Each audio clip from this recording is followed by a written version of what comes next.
internationaux yu bëri yu ñu am te yiñ ci gën a nemmeeku te ñu ci laaj souvent mooy pacte international relatif aux droits civils et politiques boobu gis nañu que non seulement Sénégal ratifié na ko mais daf koy jëmmal beneen bi mooy le pacte international relatif aux droits économiques, sociaux et culturels mais bu weesoo loolu déclaration bi ñuy célébrer aussi dafa inspiré suñu constitution yi. Constitution Sénégal tey boo demee ci préambule am da nga fay fekk muy def référence à cette déclaration mu bokk ci suñu bloc de constitutionnalité ba nga xam ne nii tey autorité Sénégal yi dañuy obligé tënku ci li nga xam ne moom la déclaration bi tënk ci wàllu ak yelleef doomu aadama. Maintenant il est évident que tey comme ni ko thème bi souligné déclaration boobu dafay susciter beaucoup d'interrogations surtout sur les questions de liberté li ñuy wax la liberté de manifestation pacifique la liberté d'expression la liberté de mais loolu également li ñu ciy mën a wax rek mooy boo jëlee suñu charte réew jëmmal na ko boo jëlee suñuy loi également am na lu mu ci def mais fi nga xam ne fa la ñuy gën a am jafe-jafe tout le temps mooy limite yi nga xam ne souvent moom la ñuy instaurer parce que y a jamais de droit y a jamais de liberté ou de droit absolu am na droit boo gis dañ koy encadrer ci encadrement boobu nag ci la ñuy am le plus gros de contestation ci wàllu liberté de manifester liberté d'opinion ak liberté d'expression mais li ñuy war a jàpp également que Sénégal am na ay mécanismes internes yu mu teg yoo xam ne que nii dafay fàggandiku aussi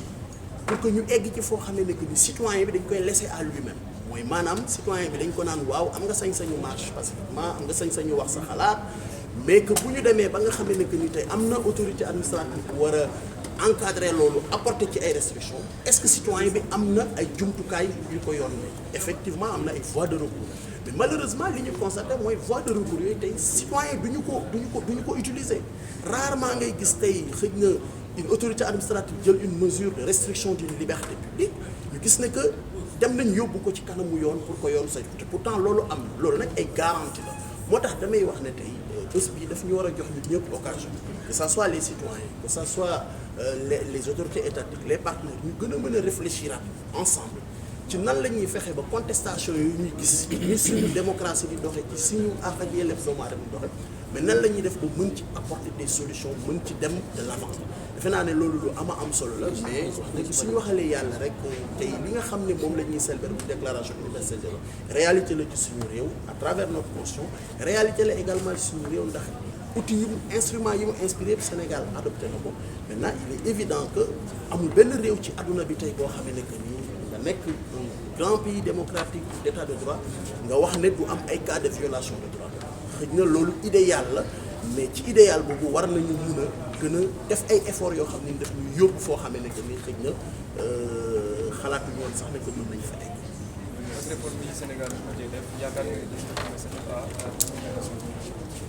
waaw loolu c'est un premier pas xam nga tey suñu comme ni ñu ko waxee léegi am nañu un projet de loi qui a été adopté te projet de loi boobu bi ñu koy ci contenu bi dañu ko méngale ak principe de Paris donc kon ñun am nañu yaakaar ne tey bu ñu franchir l'étape de l'adoption du projet de loi ñu war a dem ci adoption définitive par le Parlement am nañu yaakaar ne loi boobu suñu ko amee jëmmal ko la nga xam ne ñàkkoon nañ ko en 2012 muy statut A yàlla mën na def ñu am ko mais c'était un préalable et ce préalable dañuy sant yàlla ba nga xam ne que nii y a une volonté politique réelle qui est venue vraiment au secours et du comité sénégalais et des partenaires yi nga xam ne ñoo ci doon liggéey mais vraiment dañuy wax ne daal yaakaar lañ ci am bu baax c'est un préalable et c'est une étape extrêmement importante pour que ñu war a mën a retrouver suñu statut. Je suis juriste militante de la société civile. Alors, beaucoup d'avancées ont été constatées au Sénégal et un peu partout dans le monde, mais je pense qu'il y a beaucoup de choses qui restent. Par exemple, l'application de ces avancées. Quand on parle par exemple de la loi sur la discrimination du viol et de la pédophilie sur la criminalisation du viol et de la pédophilie au Sénégal, certes la loi est là, mais les mesures pour accompagner cette loi ne sont pas encore effectives. Et espérons que cette journée de célébration du 75e anniversaire des droits humains qui parle d'honorer la promesse est bien entendu par le ministère de la Justice et l'État.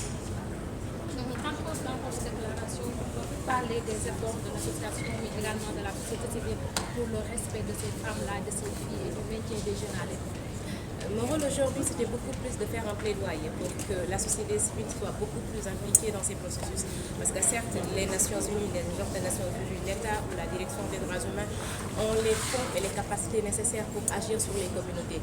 Mais il n'en demeure pas moins que ce sont les OSC qui ont cette capacité et cette approche communautaire qu'il faut et qui sont aussi beaucoup plus proches de la communauté. Donc le plaidoyer, c'était beaucoup plus d'impliquer ces OSC, d'impliquer la société civile au niveau de tous les processus,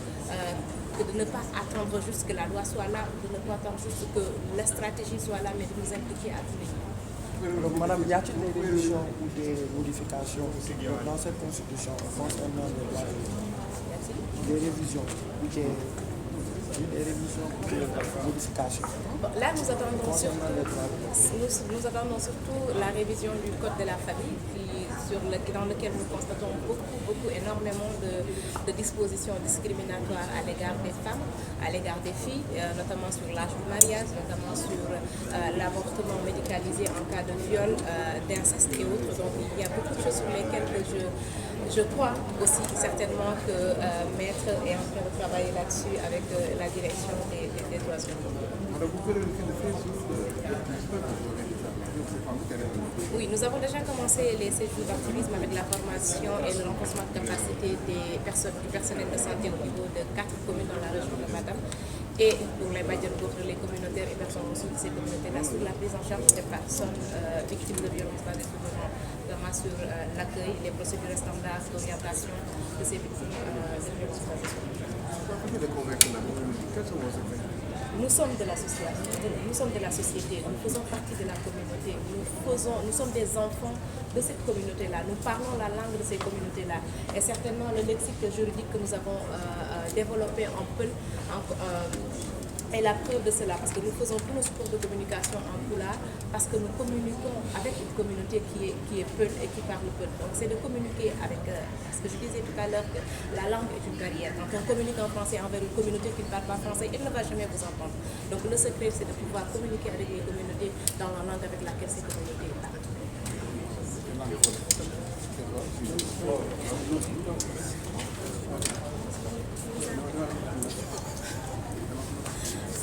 Je suis Gopa Diallo, juriste là, spécialisée en droits humains, militante de société civile.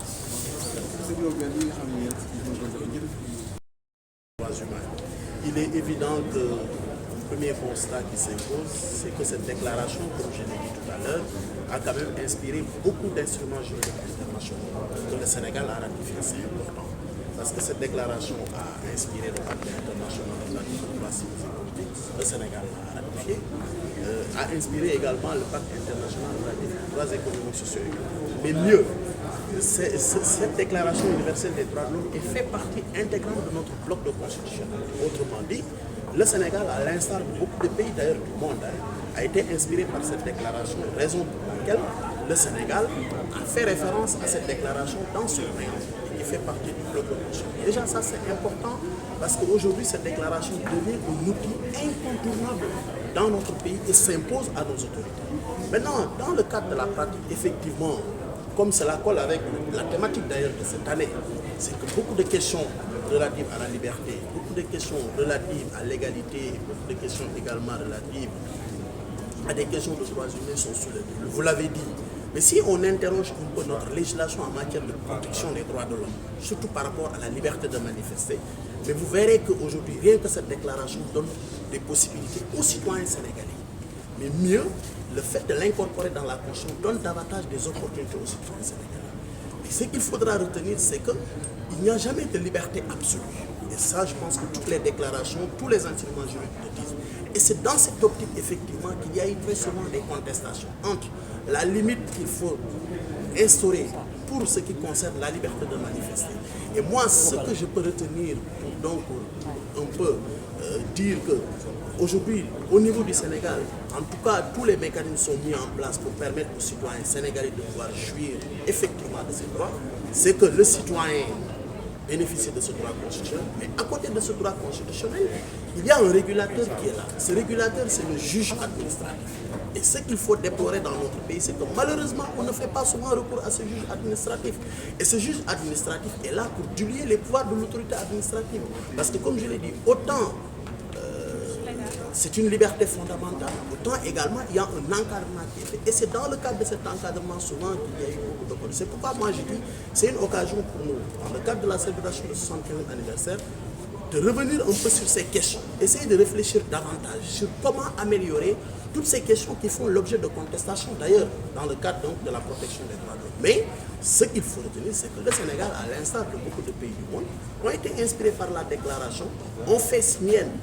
la déclaration universelle des droits de l'homme, mais également le Sénégal, quand même, a fait des efforts importants, comme l'a souligné le directeur des droits humains, pour s'aligner sur les standards internationaux en matière de promotion et de protection des droits de l'homme. Mais comme on le sait tous, il n'y a aucun pays au monde aujourd'hui qui peut se targuer de dire qu'il n'y a aucune violation des droits de l'homme dans mon pays. C'est la raison pour laquelle je pense que